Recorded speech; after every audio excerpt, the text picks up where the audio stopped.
Happy Friday, good people. Welcome in to the Gramlich and McLean podcast. It's another wonderful weekend of college football, Eric McLean. Nothing could be better. How are you doing, my friend? I am just living the dream, KG. We've got Friday Night Lights. We've got a nice slate of games. We have a very late night game, Miami and Texas A&M on Saturday night. So it's going to be a full Saturday. We've got four games on the network. So it's going to be a fun time. Again, love it. We're starting to get to conference play. We're getting close. We've got a couple more non-cons, and then we get jacked up in the middle of this thing. So ready to roll. We do have some big conference games this weekend, though. And Mac, I mean, we're getting into it now. I think last week we talked about some sneaky good games, and they really did deliver. These games aren't really sneaky. I mean, we know. So they won't deliver. That's what you're telling me. That's what's No, I think they will. I think they will. All right, let's get into our Big Three breakdown. Why should we delay? This was one of the easiest weeks ever to pick the Big Three. I mean, it was just obvious, these Big Three games. So let's start with this game on Friday night, tonight. I love a good game on Friday night. You go out to dinner, you come back, you settle in, you watch the game, you're highly entertained. Florida State at Louisville, 7:30 p.m. tonight on ESPN. Florida State's a 2.5-point favorite. The total is at 57. Mac, something to consider here. You know I've KG Stats and Info. KG Stats and Info, here we go. Louisville has won the last two meetings in the series. That's right. And 4 of the last 6. Wow. And this game is at Louisville. Louisville seems to play better at home. They haven't played at home yet. They've had 2 road games on opposite sides of the East Coast. They're coming off a win. The biggest question mark here, Mac, is, I believe, the Malik Cunningham factor. Can he be as dynamic as we all thought he could in the preseason? Because to me, Mac, Jordan Travis has been more dynamic so far this year than Malik Cunningham. Well, and I think that's because his coaching staff has let him, right? They've been creative.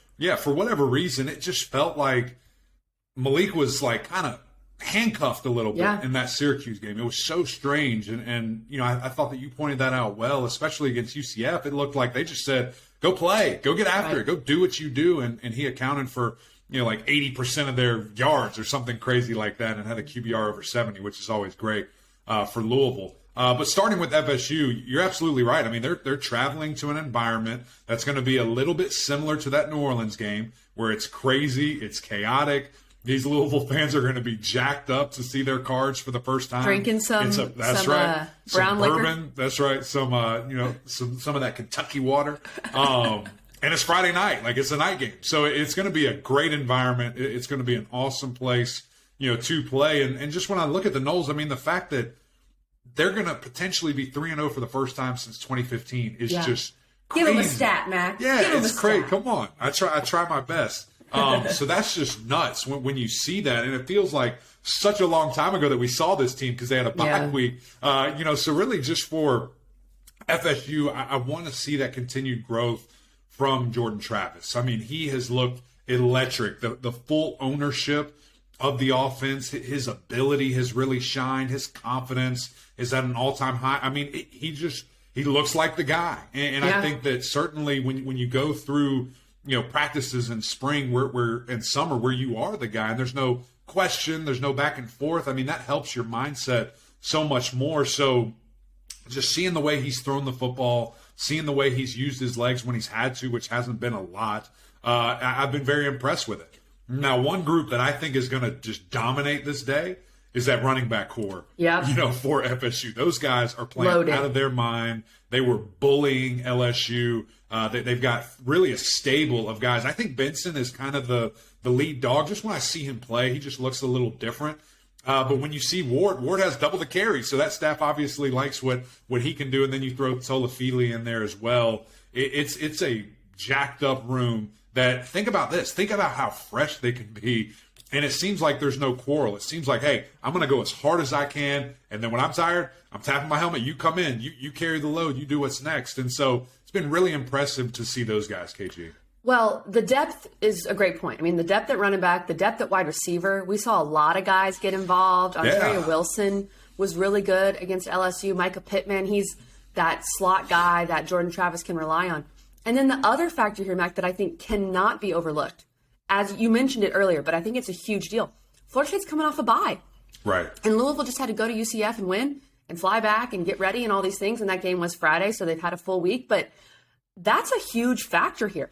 Part of me is wondering, and I think part of this is just a lack of trust in FSU, why FSU isn't favored by more.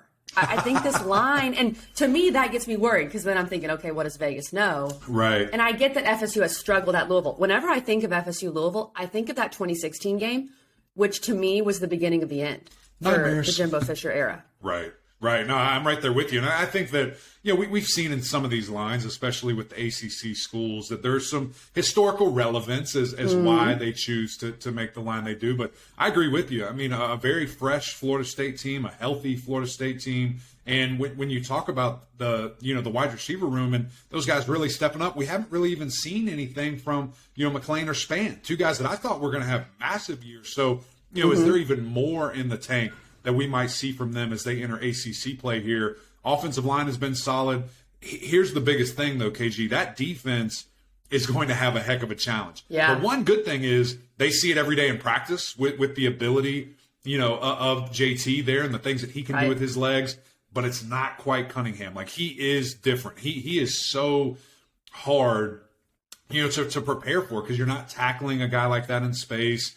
And he's just so elusive. So those guys are going to have a huge week. I really need to see, Bethune rise up and do his thing at linebacker position. I need to see Verse get after and get home. Like, that's the biggest thing is if you get him, you have to get him down. Don't let him be Houdini. He's so slippery. Don't let him just get out and create, and who knows what could happen there. So, and then, of course, on the back end, what'll be very interesting to see with these kind of aggressive safeties in Robinson and Dent, like, if they see him run, they cannot just scream down and go and help. They have to stay true to coverage because if they do, look out. Hudson's going to be behind you. Five's going to be behind you. These guys, that's where they can really thrive is when those DBs start screaming up to go and help. And he's like, okay, see you later, 60 yards down the field.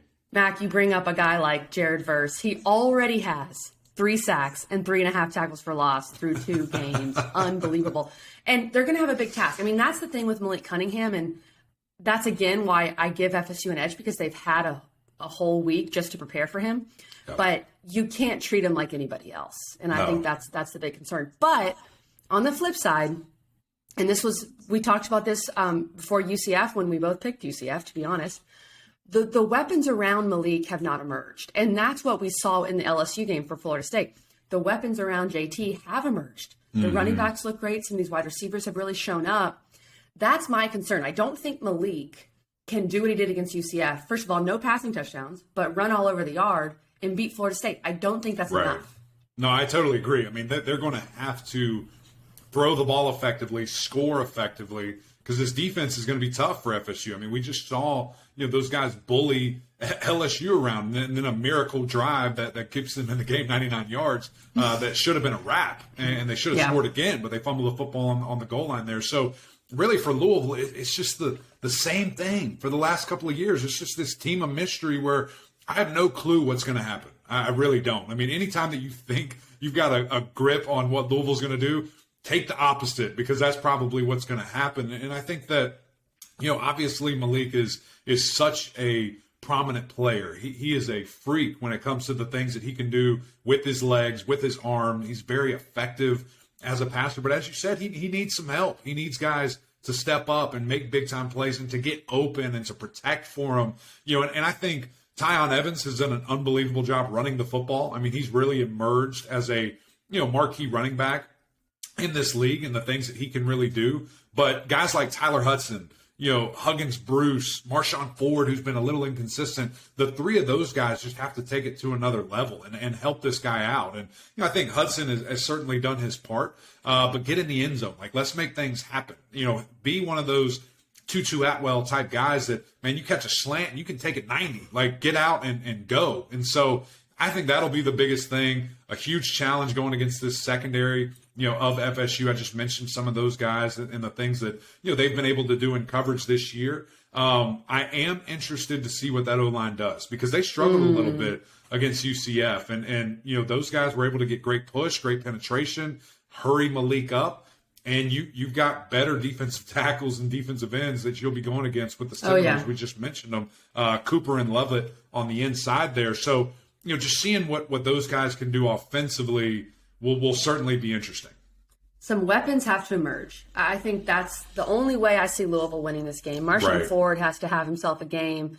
Tyon Evans, to your point, has to run well.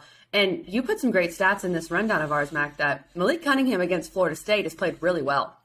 He likes playing Florida State. Yes. So that's something to keep in mind. And this Louisville defense is going up against another mobile quarterback. So at least they've, that's all they've seen so far this year. Garrett Schrader, brand new man.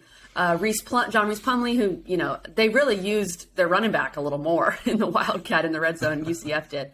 But JT is a little bit of a different animal. So this defense has to show up. Yeah, no, totally agree. And one thing that just showed up against UCF a lot was the outside running attack just killed Louisville. And so I don't know if it was guys being undisciplined or not, kind of in their rush lanes or linebackers or DBs filling in the correct way. But they've got to pay attention to that. Because I know FSU's looking at that on tape and saying, okay, we're going off tackle every other play, and we're going to make these guys, really hurt, by doing this. And you, again, that trio of great running backs, you got big wide receivers out on the edge that are not afraid to block. So it's going to be interesting. Louisville's defense, which played awesome in the second half, is going to have to really challenge that, play with that the entire game. And, man, we're going to have an interesting battle here.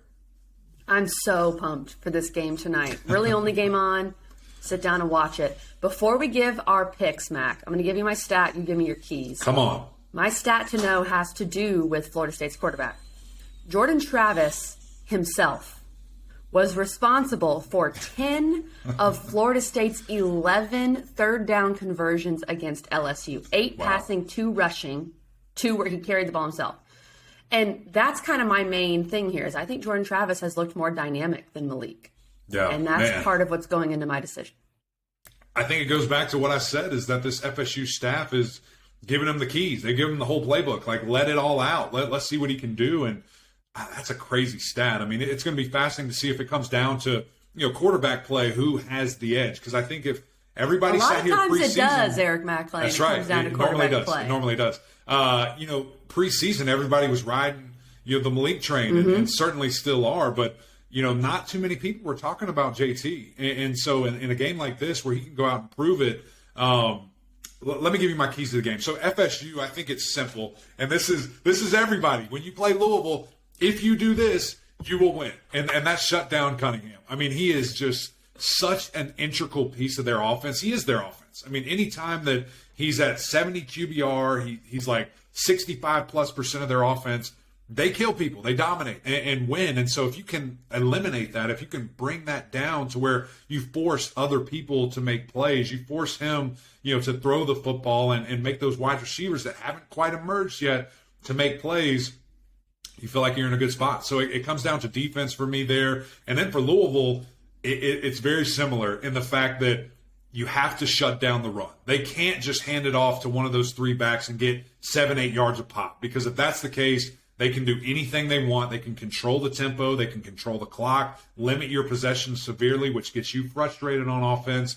And I think this game will be over quickly. So if Louisville can do that, force FSU to throw like 25, 30+ times, you might be in a good spot. And maybe you feel really good about that because your defensive line and linebackers are playing to a certain standard. So it's going to be fascinating to see, ultimately, with 2 great quarterbacks and 2 nice offenses, whose defense can step up the most that will ultimately win them the game. Yeah, honestly, it's must-watch TV. I'm ready for it. It will be. All right, before we give our picks, just a little update here. So far in the season, we're only counting the picks that we put on our graphics to put out on Twitter. So just to be clear, but we're giving picks on every game. I'm 5-5. Mac is 4-6. Really, the difference maker here was the lucky Clemson cover way back against Georgia Tech. So I'll give you my pick, Mac. I'm taking Florida State -2.5, and I'm taking the under. I see this game as like a 27-17 situation, or a 27-20, something like that. I think in the end, I'm going with the quarterback that's playing better. But this game being in Louisville, the brown water flowing with the Louisville fans, who knows? But I think FSU is better. I think FSU is going to cover the 2.5. Yeah, I like that. FSU's just been more consistent. And right. That's a good way to put it. That's the key to football. And when you're picking these games, I know it's a first home game for Louisville, but FSU's already been on the road, and they've been in a tough environment, so they know how to handle that, and it was a little bit bigger stadium. So I don't think that will surprise them in that regard. So I'm going with the Noles as well. Mm-hmm. I think they cover, and I'm right there with you. I think it's going to be under. I just gave you two keys that were both defensive. I think both defenses are going to have to play out of their minds, and if they do, obviously it's going to be a low-scoring game. But Florida State does win, probably by a touchdown or so. Okay. And the FSU bye week. I think that's a big part of this. Right. All right, let's move on to Saturday. Saturday night, we've got number 16, NC State hosting the Texas Tech Red Raiders. I love that these two schools scheduled each other. I think this is a very interesting matchup. This is a 7 p.m. game on ESPN2. NC State is a 10-point favorite at home. The total is 55. NC State, of course, had that crazy ECU win where God himself intervened and got the Wolfpack the W. And then they just beat Charleston Southern. Texas Tech got some confidence last week with an overtime win over Houston. That was an absolutely insane game. If you haven't seen, go look up Scott Van Pelt's Bad Beats. The total there was 62 because that game went to overtime and no one could stop anyone. The total was 63. So go watch that. It was hilarious. In the end, NC State with a 68% chance to win this game per FPI. It feels like a game where NC State should handle its business. This number seems a little high for me, though, Mac, especially to your point with consistency. I think we still think about that ECU game with NC State and have some concerns. Sure. Well, I think we think about NC State in the Power 5 and have concerns. Like, it's not well, the non-conference, great. Yeah. Yeah, but the deal is they're always, like, going somewhere. So they finally get to have them at home, which I think that's going to make a – yeah, thank you. My goodness, Boo, you scheduled this. Thank you so much. You probably didn't. But I'm super excited about it, for these guys. And the opportunity to go out of conference, to play the Big 12, which the ACC has done very well against in the last handful of years, and to fly that flag. We talk about perception all the time. Yep. These are the type of games that matters. Our 16th ranked team, probably second or first best team, however you want to look at it, in the Atlantic, cannot lose this game. Like that's at the end of the day. So it's like, it's almost a different pressure where it's, yes, okay, this is where we think of you. This is what you have to get to. Against ECU, they couldn't meet that. I guess they did enough. As you said, God kind of said, here's the field goal. You guys get the dub. So that they've got to be comfortable in that role. You have to be comfortable as the favorite. And when you don't have that chip on your shoulder, what can I do? Because that's new territory for people. That's a good point. At Clemson, when I was playing, we had to go through that. We had to learn that, it's the expectation that we're going to dominate you. It doesn't matter what you do. It doesn't have anything to do with you.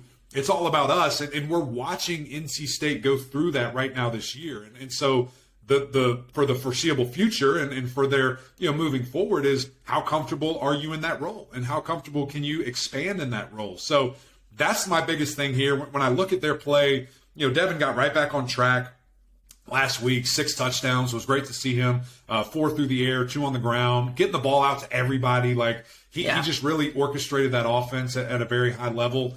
Would love to see Devin Carter have a huge day here. He's been not non-existent, but I thought he would have a much bigger role in this offense. And maybe it's not fair given their opponent and who they played and what they maybe thought they didn't have to do against an ECU team.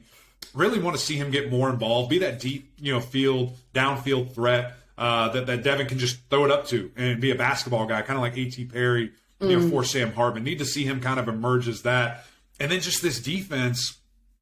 You got to go ball. I mean, this is a Red Raiders team that has a really good offense that can score a lot of points, that last year was one of the most productive offenses in the country, and you've got to go be physical. You got to swarm the football. I think that when you see this quarterback and the things that he can do, Smith for Texas Tech, he's got a nice arm. He's got a cannon, but he's the backup. Their quarterback's not playing for 2 weeks in a row now, or maybe 3 weeks, but he is not comfortable moving. They run him a lot. I think that's just part of their offense, but he doesn't like doing it. And, if you can go get that guy, man, make him feel uncomfortable. He's a big dude. He's 6'5", 230 pounds. That's a lot of target to go and hit. Those little elusive guys like Malik and JT, those guys are hard to hit. This guy's like a walking target. Go get him. And I think that's a big part of this defense is make him uncomfortable, shut down the passing lanes, make him run, and hit him time and time again. He also had 3 interceptions against Houston, so he will turn the ball over. And they were bad picks, KG. Yeah, like they were. They weren't these 50-50 ball, defender. They were like bad decisions. So make him do that. Make him do that. And that was at home in Lubbock. This is going to be on the road in a night game in Carter Finley, and I have a stat about Carter Finley later. But that's the thing, is he will turn the ball over. And Mac, I feel like I'm too hard on NC State with this. But once they prove it to me, I'll shut up. That's right. I think the biggest question here is who can run the ball. Texas Tech could not run the ball against Houston. They tried. 44 carries for 118 yards. They threw it 58 times. NC State still, again, Charleston Southern, whatever, but against ECU, they struggled to run it. I think whichever team can establish the run, because there's 2 dynamic quarterbacks here. Devin Leary's better, but Smith can throw it. Whichever team can establish the run, to me, is going to win it. And that's what I've been saying about NC State forever. And can they prove it against this Texas Tech team? I think that's a big question. Yeah, I mean, it helps to have balance. And people say, what does balance mean? Is that 50-50? No, it's not. Not necessarily, yeah. Yeah, it's just being able to answer when something is taken away. Like if they are right, playing, and keep them honest. Keep the defense honest. Yeah, if they have 2 high safeties and they're playing quarters or cover 3 and everybody's back, like you should run the ball there. It's so funny how different like the NFL is versus college. Like if Peyton Manning sees 2 high safeties, he's checking to a run. I mean, he talks about that all throughout his career. Like he's going to kill you. Yeah, he's going to kill you if you don't respect that. And so, for NC State, just being able to have that. And I think Demi Sumo certainly has that. I think Jordan, Houston has to, kind of step up to what we thought he could be and be more of a hard-nosed runner there. But, you got to go do it. You have to go execute. Get behind Big Grant Gibson, run that football, and let's go. But at the end of the day, like Devin can spin it. So I know what you're going to say. It's going to be fascinating to see, just their approach here. I think that, looking at Texas Tech defense, like they have some big bodies. They have some guys that, look nice, but, let's go. Like, let's do what we want offensively. Right. And then on the defensive side of the ball, again, there's not really a true guy at wide receiver. They spread the ball. Smith spreads the ball around really well. So that's kind of good and bad because everybody has to elevate their game. But at the same time, if they need it, who do they go to? I don't think they really know. So force them to throw that thing, force them into running with the quarterback, and go get after them. Houston did have 6 sacks. So I think there's an area. They're good at that too, though. Houston can get after the quarterback. Well, NC State, come on. I mean, there's some options here. I think the bottom line with NC State is let's look like a top 15 team, right? That's right. Let's do it. And here's my stat, Mac, before we get your keys. This bodes well for Pac fans. NC State enters this game with an 11-game winning streak at Carter Finley Stadium. That's the 5th best active home winning streak in the FBS and the 2nd longest in the history of Carter Finley Stadium, which opened in 1966. NC State has not lost a home game since November 6th, 2020. Wow. NC State's been playing well at home. That's going to be a big factor, I think, Matt. And it's a night game. I have said my key probably 4 or 5 times, and I stink at doing this because I just give it away all the time. But I'm just so excited, I can't help it. You're locked in. That's right. You got to hit that QB, make him uncomfortable, speed up his process, make his decision making, which was questionable against Houston, so much faster. Don't let him know what he's looking at, and you've got an unbelievable shot to dominate this game. Again, when you can make a guy hear and see ghosts. Like that's a problem. And so I think NC State certainly has that ability with some blitz packages. Would love to see just the D line up front go hunt, big Corey Durden, go make your presence felt. But ultimately that'll be the biggest determining thing of this is because if that guy has time, if 6'5" can just sit back there and look at the whole field, they'll light you up and they can move that football up and down the field. Go get him moving, get him out of the pocket, and then ultimately hit him time and time again. Mac, when I look at this game and I look at the spread, I might surprise you here. 10 points is too many for me. I'm taking Texas Tech plus 10. I'm taking the over. I think this will be a higher scoring game. I think NC State wins, but 10 is too many. 10 is too many points. So I'm taking the Red Raiders plus 10. It's just 2 touchdowns, KG. It's not hard. Okay. It's not hard to do. I mean, let's see some consistency first from NC State. I'm going with the Pack. I like that number. And I'm taking the under because I think NC State's defense balls. Okay. I think that they finally reach kind of what we've been talking about all preseason. Their coaches are telling them they can't tackle. They're not fundamentally sound. I think they want to prove a point here and really get after it. And again, when you have a one-dimensional team as Texas Tech is, like it makes the game a little bit easier. So I guess you have to keep them there, first of all. Don't let them run the ball. But then when you know kind of what's coming and you know what they're going to do, it makes defense, a little bit more simple. So I expect to see those guys ball out. I'm going NC State, and I'm going under. All right. I'm going over in Texas Tech, so we see this game going a little differently. I'm excited to see who is correct. All right, let's get to our third game in the Big Three. We talked about this game a lot on Wednesday's episode. Go back and listen to it. We had Miami quarterback Tyler Van Dyke on. We gave some thoughts on this game, but we're going to give more thoughts because this game is huge. Number 13, Miami at number 24, Texas A&M. 9 p.m. game on ESPN, 9 p.m. Eastern, so that's late.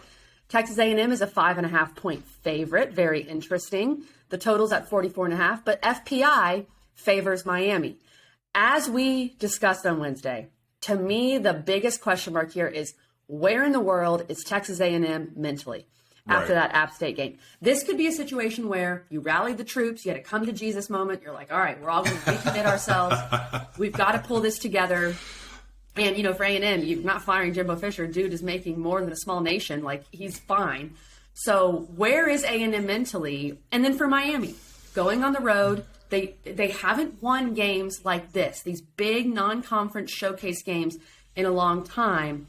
That history is not on these players. Like, that's not on them. But still, I think back to Michigan State last year, which in the end, Michigan State ended up being a good team. But can Miami go out here and mentally for them prove people wrong? I think there's a lot of mental aspects to this game, Matt. Yeah, that's right. There is a lot in this game. When you're trying to avoid getting killed, you have to think about what am I going to do each and every play. But let's start with Miami, because I think that this game is, kind of the TVD welcome back party, like kind of his, announcement back to the entire country. And certainly his staff has to allow him to do that. Like, we have to call the plays. We have to let him stretch it downfield. I think we differ, Mac, on how we think this is going to go. You think they're just going to run the ball? Yeah, I think they're going to run the ball because App State did, and it worked out well. I think this offense App State doesn't have Tyler Van Dyke, okay? Like, let's let it rip. And I know what you want to see, and I'd love to see him sling it all over the place. But with Josh Gaddis, I think this is going to be more of a balanced attack. But continue, Matt, continue. I don't want to see that. I know what you want to see. The ball. Coach Gaddis, if you're listening, throw the football. I agree with you. I think they can, and it's probably the smart thing to do. But I'm a quarterback guy. I want to see a lot of points and a lot of stats and ripping it through the air. But there's no question to me once I watch that film and I look at what Miami does and what they do well, they can run the football. What I'm hoping happens, though, KG, is that opens the passing game so much more. I just kind of spoke about it in reverse, with NC State and defensively, the things that they can present. If you run the ball so much and you're just getting 5, 6, 7 yards of carry, what is Texas A&M going to have to do? Load the box up, pull safeties down. What does that equal? Big plays over the top. Play action, boom, hit a bomb. And so I really want to see just complimentary football. And I think that, again, Tyler has that ability. This guy was an absolute monster at the end of the season. Like, we need to see that again.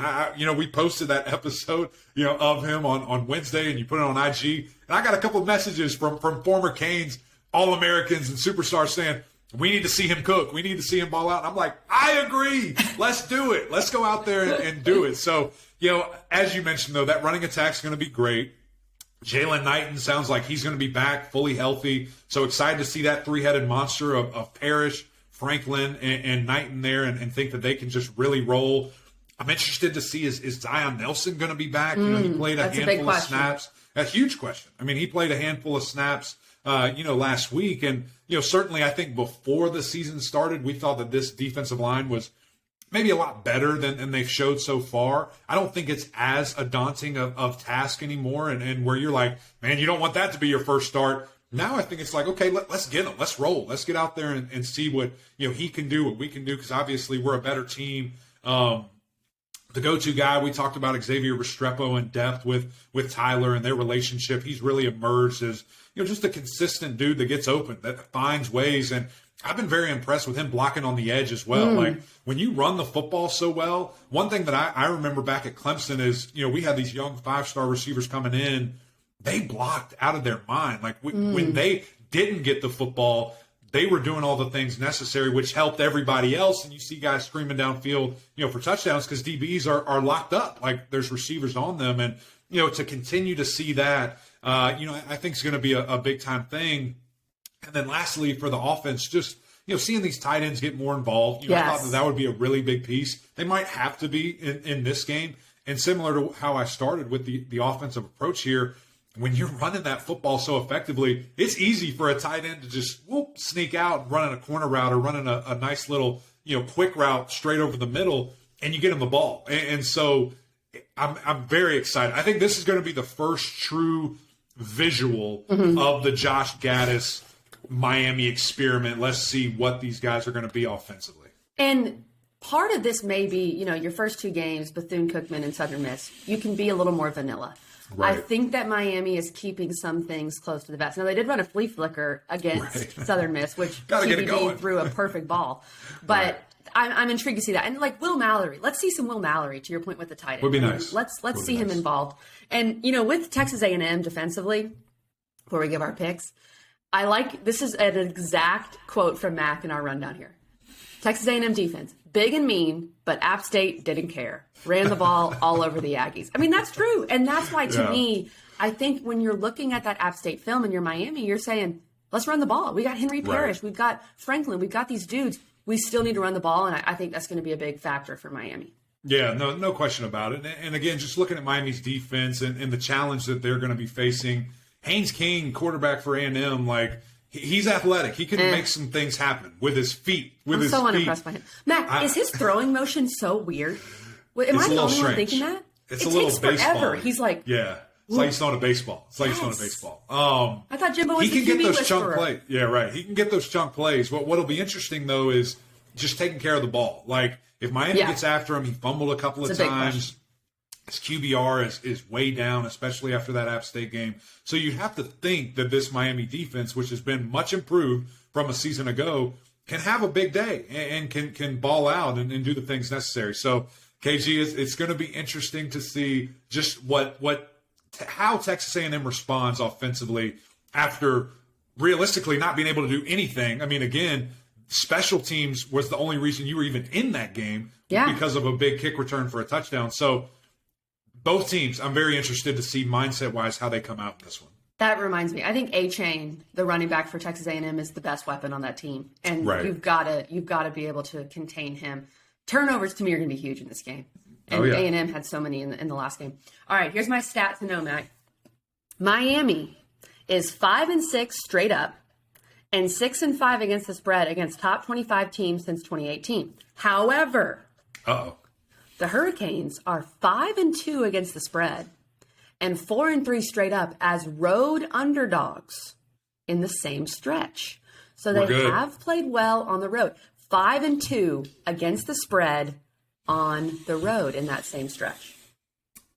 With that, the key to the game is let Tyler Van Dyke cook. Okay. Come on. And I think, again, because of the run game, because of the attack, that's just going to open up everything. And I hope we get to that point. I hope that that's what we see unfold because, again, he's too talented to only throw the ball 15 times a game. Like, come on, what are we doing? Let's let him be a quarterback. Yeah, I am livid. I want to see him push the ball down the field because that's what he does. I think if they're able to do that, Miami wins comfortably, which is crazy to say going into Kyle Field and handling business. The over-under is at 44.5. It's a weird spot for me because I think Texas A&M is going to have enough pride. They don't get blown out like the boat race. But at the same time, I just watched that offense, and I'm not sure how they're going to score. I don't think they're going to, get an opportunity to run back a kick because Borregales is blasting that thing out of the end zone. So I just don't know how they're going to be able to move on a defense like Miami that's going to be active, that has bigger bodies, that's going to push them and see the tape from a week ago. So I think I'm going to go under here, but, man, 44 is such a low number. Yeah, it's too low for me. I'm going over because I could see a 27-20, something like that. Yeah. It would have to be, both teams are basically scoring 20 or less. And I think the over, just because that number is so low. But Miami plus 5.5 is what I'm taking. I could see a situation where A&M rallies the troops, wins this game like 23-20 or something crazy. But Miami still covers. I think this game is going to be close. it's close or Miami wins by a touchdown or something like that and really puts it all together, which would be incredible to see. So I'm taking Miami plus 5.5. Yeah, and I think one thing, KG, that kind of goes with your mindset on what Miami's going to do running the football like that eats clock. True. That limits possession. So, but that number is so low. It is so low.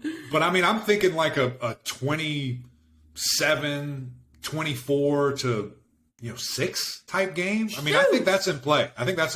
Mac look at what they did. Look at what they did. Yeah, but I think not scoring a touchdown. Pretty good. Okay. I hear you. Oh man, if you're right, Mac, I'm going to give you so much space to gloat. Thank you. I appreciate it. Okay, we've spoken a lot. Let's run through these speed round games. Come on. We've spent some time on the big three, as we should. All of these games are amazing.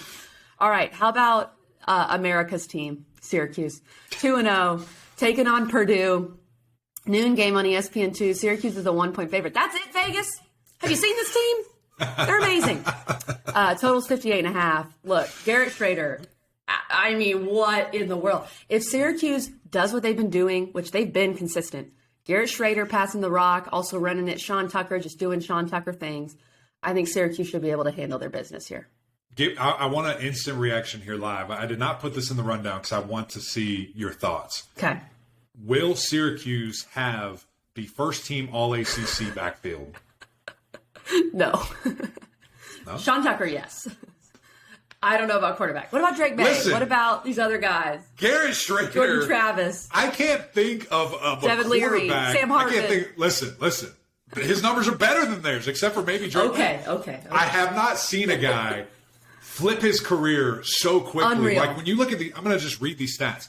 He has had a third of his yards from last year, a third in two games. He has had over half of his touchdowns in 2 games. He's increased his throwing percentage by nearly 30%. His quarterback rating is up 100 in 2 games. Like, that's nuts. It's bonkers to see this turnaround. And you have to give so much credit to Coach Beck and to Coach Anai for, number one, technically, fixing his motion. He had a little bit of surgery, but also the scheme. Like, getting the ball to Sean Tucker is the smartest thing you can do. Hand it right, hand it left, pass it right. Like, let's go. He's the leading receiver. He's the leading rusher. He's just so dynamic. Why wouldn't he be? I mean, why wouldn't you get that guy the football in a plethora of different ways? And by the way, that's making him look so much more impressive to the NFL with the things that Sean Tucker can do. So I'm all in on this offense. I mean, it is so fun to watch. This is honestly what Virginia should have been the last couple of years, but they didn't have the running back piece. They couldn't run the ball. And I get maybe that's a little reach because Sean Tucker is so good. But we've proven, and Robert and I has proven, he wants to run the football. He just couldn't.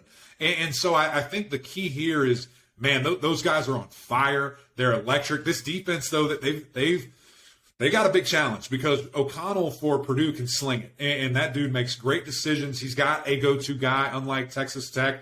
And Charlie Jones, that it's like Charlie Jones and everybody else. Like Charlie has 20-plus receptions, handful of touchdowns, and everybody else just gets involved kind of. So they've got a lock on him, which I can't wait to see because Deuce or Grant, get to really show out. And they're going to be on that guy every play and think of the opportunity that they're going to have to either get their hands on the football or knock it down or whatever that normally they don't. Normally you avoid those guys. But when they're going against your best player, you've got to see it to them. So really, I would love to see, Syracuse be physical. I would love to see them eliminate the run, which Purdue will help you do that anyway.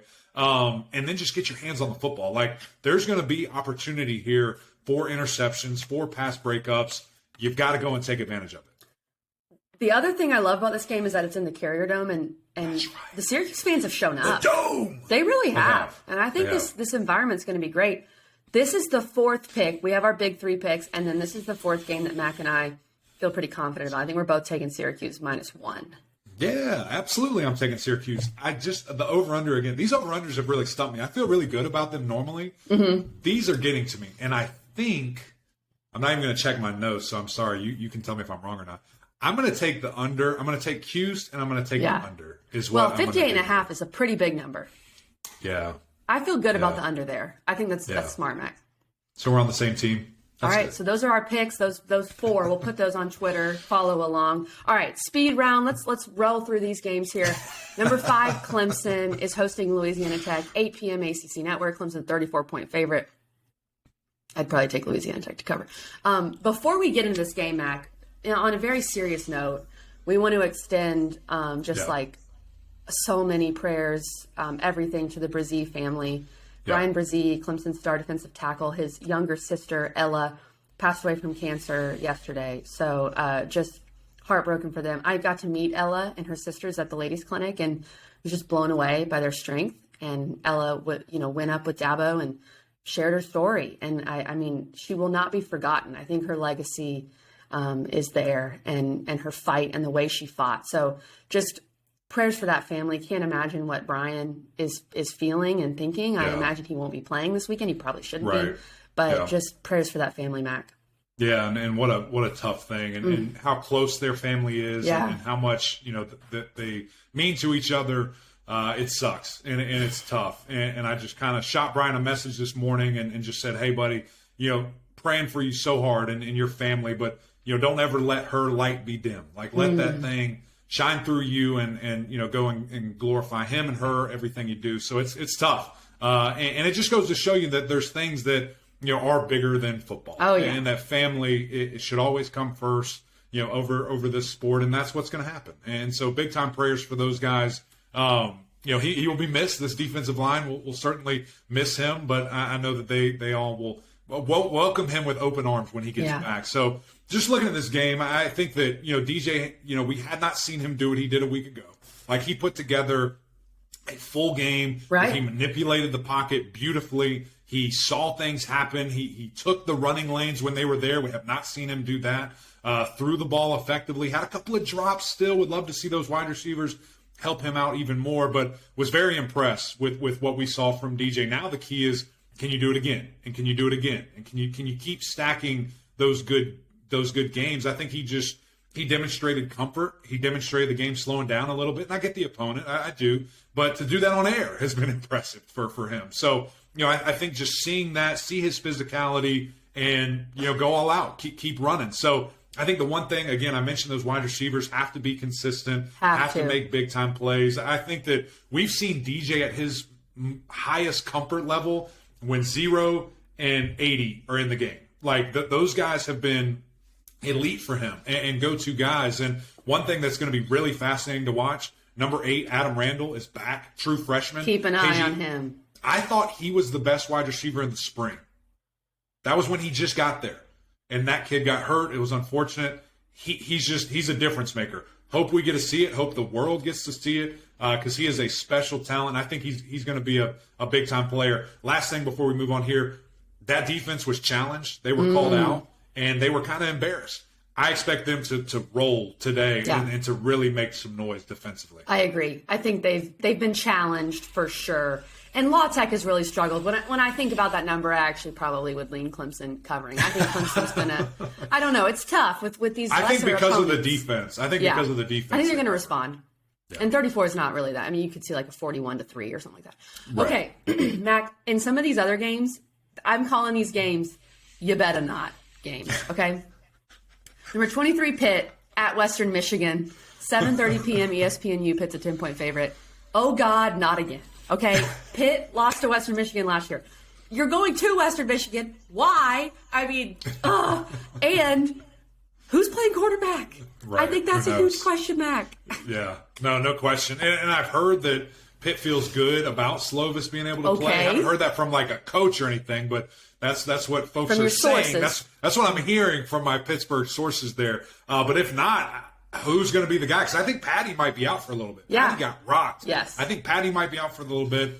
Who's next? I have no idea. One thing that I do know is Izzy Abanikanda is a bad boy, and you better hand him that football time and time again. I'm not sure if Hammond is going to be back either. Seems like he's dealing with a high ankle sprain there, but they have 2 other backs that they feel really good about. And Davis is a guy that had a great year a year ago, but has been kind of in the shadows. So, will he get a bigger opportunity? And then the defense just, you have to emerge. Kind of similar to NC State, you have to emerge as that defense I thought you were going to be to start the season, where you win. We win because of you. Like, go score, go get the football, give us great field position, get strip sacks, whatever it has to be. Those guys have to line up. Western Michigan, we saw they love the RPO. They're going to try to be fast offensively, but their defense is not good. Like, they have – Pitt has to be able to do whatever they want, no matter who's at quarterback. Like, you have to dominate offensively when you play at 7:30 p.m. on the road. Weirdly, this is a big game. Pitt's got to handle it. It is. And I think with the EU. QB, let's roll. With the QB concerns, there's some intrigue there, but come on, Pitt. You can do it. Yeah. You can do it. Number 19, Wake is hosting Liberty. Wake's a 16.5-point favorite, 5 o'clock ACCN.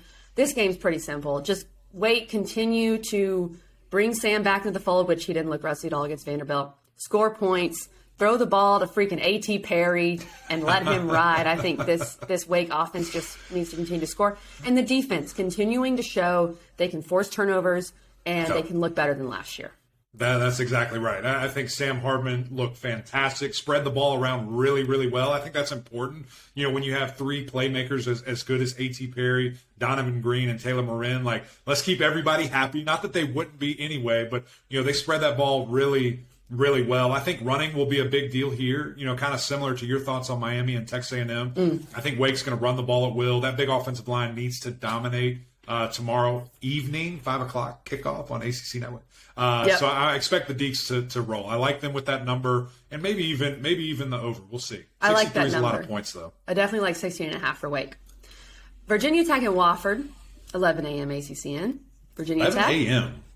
You're going to be fine. Is that a tea time? Is that a tea time? You got this. Wofford's 0-2. Right. This is not the powerhouse like Old Dominion. You'll be able to handle it. Old Dominion's next on the schedule. I don't even want to talk about that game. I'm nervous. No, I think defense, you know, just continue to ball out. Like, that's obviously going to be the strength of this team. That defensive line played so well a week ago against a struggling Boston College team. Yeah, so they showed up. Just need to see offensively continue development in the running game. Would love to see Malachi Thomas get back. Like, man, where you at, my boy? I'm not sure his injury. And also the emergence of Connor Blumerick, like just being a weapon, being a difference maker in the run game and the passing game. So just need to see continued growth from Virginia Tech here. The game that scares me this weekend, Virginia is hosting Old Dominion, 2 p.m. ACC Network. Virginia's 8.5-point favorite. Old Dominion just gets to play any team they want in Virginia. Old Dominion beat Virginia Tech. Virginia's coming off a game against Illinois where they looked awful. I am concerned. I'm worried about this game, Mac, because Brennan Armstrong, he wasn't even able to do anything against Illinois. Yeah, and we just need to see him bounce back. I mean, that's the biggest thing. It's inexcusable. Yeah, it's inexcusable how many weapons they had that they couldn't move the football. And I get guys, you know, weren't necessarily open. Well, get open. Like, you're that good. You're supposed to be that good. Like, make things happen. And when you're one-on-one. With all that said, haven't been uber impressed with them. I'm taking ODU here to cover. Yeah. Maybe taking the under. This game could be ugly, but man, let's just go. Get our playmakers the ball. Get Wicks the ball. Get Lavelle Davis the ball. Thompson. Like, I don't know. Last week was crazy. I mean, we should never, ever see that again from this Virginia offense. Get the ball to your playmakers. And Old Dominion with absolutely nothing to lose and everything to gain. That's a scary situation. So watching that game with bated breath. Georgia Tech and Ole Miss. Georgia Tech is going to Ole Miss, number 20 Ole Miss, 3:30 p.m. on ABC. Ole Miss is a 16.5-point favorite. Georgia Tech, I think their defense showed some really good things against Clemson. So can they force turnovers? Can they help out their offense? The offense concerns me. Just a lack of consistency and Jeff Sims just not really having playmakers around him. That's what worries me. Right. Not to correct you, but Ole Miss actually has to go to Georgia Tech. So I think that helps. I think that helps a little bit for Georgia Tech. That is much better. I read that wrong. Okay, great. That is better. I don't want anybody coming after you. So seeing that, what does that environment look like? Can we have, a boost where Georgia Tech fans show up and are rowdy and make it hard? I've played in that stadium where you can't barely hear because they're freaking out and going nuts. So I know they have the ability, to do so Defense, just get ready because this Ole Miss team, Jackson Dart, Lane Kiffin, like they're going to try to run that thing as much as they can, get a bunch of points. But I think the good thing here for Georgia Tech is the defense is clearly the strength of the team. Yeah. You've got a guy in Big Ace at linebacker that, man, can do a lot of things for you that Ace Ely's going to have to ball out and going to have the game of his life. And I certainly think that he can do that. Need to see more from Jeff Sims. Like, it's just, 8 of 17, 100 yards a week ago is crazy. And I know they could run the ball at will, but I just need to see him take that step because he has all these tools. He has the skill set physically to do it. We just have not seen it on a consistent basis. And I know it's college, and that's tough. And, these are kids at the end of the day, but it's time. It's time to see that and to really get that going. Agreed. And thank you for correcting me, Matt, because I was reading, I was like, I think this game's in Atlanta, and that is very helpful. Going to Ole Miss is, you don't want to do that. So it's could be a completely different game because of that. We'll see. I'm almost thinking Georgia Tech plus 16.5. Because that's a good call. They're in Atlanta. I'm not sure how good Ole Miss is. So I think I would lean that way. Let's go. I'm with you. I'm taking Georgia Let's see if that defense can show up. All right, 2 more games. Just kind of gimme games here. Should be. Duke hosting North Carolina A&T. Boston College hosting Maine. Duke, keep doing what you're doing. Love to see it. Boston College, you need a win. You need to see that offensive line protect in this game and keep Phil Dracovic upright and get Zay Flowers involved.